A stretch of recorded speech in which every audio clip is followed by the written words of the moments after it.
Did you know that there's something like 1.4 billion cars in the world?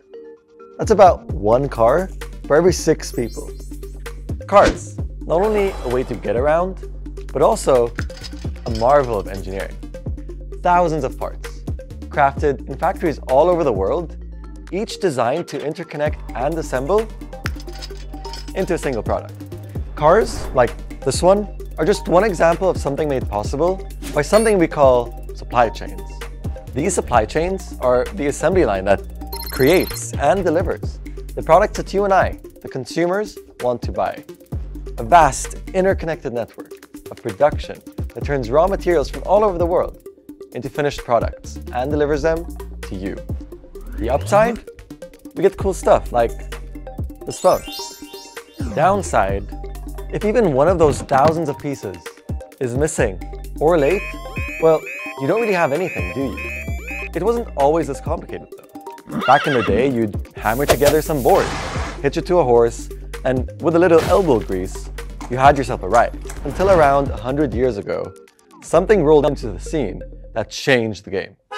The first mass-produced automobiles were assembled in the US and could mostly be made from domestic materials. But not everything. Things like the rubber and the metals had to be imported from abroad. And it all had to get to the factory floor in time to be assembled into a car.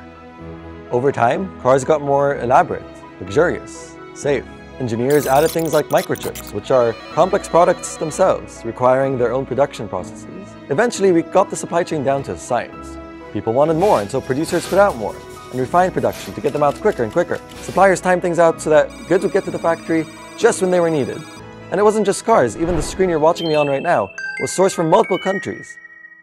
And then came the pandemic. Ports and borders closed, factory workers were sent home. The whole supply chain was tangled up by things arriving late or not at all. And all this at a time when people were trying to buy more stuff, like cars. When things started reopening, there was a huge backlog, resulting in traffic jams in ports. Car makers didn't have the parts they needed, like this one, because factories making those parts didn't have the people or the materials that they needed.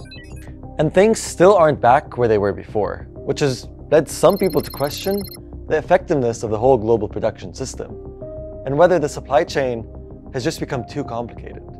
In the face of major shocks, like a pandemic or a war, are supply chains too fragile?